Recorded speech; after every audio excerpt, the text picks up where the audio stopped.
Le problème des logements sociaux, c'est qu'ils sont impossibles à chauffer. Ils sont très mal isolés et le système électrique est souvent défaillant. Mais bien au contraire, le logement social construit de plus en plus d'écoquartiers. Les bâtiments sont respectueux de l'environnement, aux normes BBC, et même au-delà de l'aspect écologique, la réflexion est encore plus globale. Allez viens, je t'emmène visiter un de ces quartiers. Nous sommes à Terre Sud, à Bègle, en plein delta vert. Non loin coule l'Esteille de Franc, un affluent de la Garonne. Ici s'étendait une prairie humide. Depuis 2013, cet écoquartier de 400 logements a vu le jour. La végétalisation sur ça, la façade bien, ça, de réussi. LTR, ça aussi, en 2 ans, on est déjà au 3e étage. Sur ce site, tout a été fait pour conforter la biodiversité. Les espaces naturels ont été conservés au maximum et de nouvelles plantations ont été faites.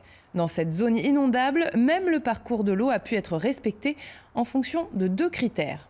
Le sol, on ne touche pas à son relief. Et les bâtiments, il nous a été donné des cotes de surélévation.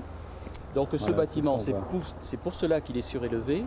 Les fondations des bâtiments sont transparentes à l'eau et en aval, un système de fossés appelé nous récupère les eaux.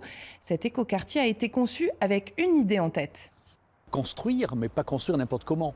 Les distances entre les bâtiments pour pas qu'il y ait d'ombre portée et que l'on enlève le soleil à un des bâtiments par rapport à l'autre. Le rapport de la densité construite par rapport à ce qu'on va laisser en pleine nature. Les bâtiments sont économiques et écologiques. Dans ces logements, la consommation d'énergie est maîtrisée. C'est très important pour nous en tant que bailleur social qu'on fasse à la fois des bâtiments certes esthétiques mais à la fois pérennes et durables. Ça c'est une caractéristique quand même qui est importante pour un écoquartier et donc on est très attaché à ça parce qu'il faut que pour que ce quartier perdure et qu'il vive bien, il faut que les locataires qui habitent ici soient aussi dans un confort d'usage qui est donné par les bâtiments mais également qui sur le plan économique, sur le plan de la maîtrise des charges, ça soit quelque chose sur lequel ils peuvent vraiment s'appuyer. Mais ce qui fait de cet endroit un écoquartier, c'est aussi une nouvelle manière de concevoir le logement. Axer la réflexion sur l'utilisation du vide, sur les échanges entre habitants, sur la circulation. Ainsi, toutes les voitures sont rassemblées ici, dans ce parking vertical. Les déplacements se font ensuite à pied. Un geste écologique et qui permet de mutualiser les moyens. Cette économie, où est-ce qu'on l'a reportée ? On s'aperçoit que dans les îlots, on a quand même un niveau de plantation, de végétalisation des îlots relativement important. Et ensuite, tous les logements ont quand même des qualités d'espace. Entre autres, chaque logement, par exemple, il était demandé qu'il ait minimum 8 mètres carrés de loggia extérieur. Donc, pour un même prix, on a des niveaux de prestations, à la fois pour les espaces extérieurs et pour les espaces de logement, qui sont quand même un petit peu supérieurs à ce qu'on a l'habitude de rencontrer. Autre exemple de ces prestations innovantes, ce lotissement vertical.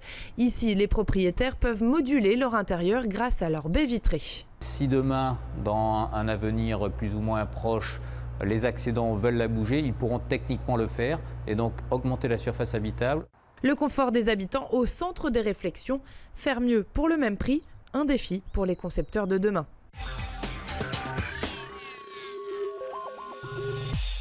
Et voici un chiffre parlant, les HLM consomment en moyenne 30% d'énergie de moins que les autres logements. 11% par ailleurs, c'est le taux d'émissions de CO2 rejeté par les HLM alors qu'ils représentent 16% du parc des résidences principales.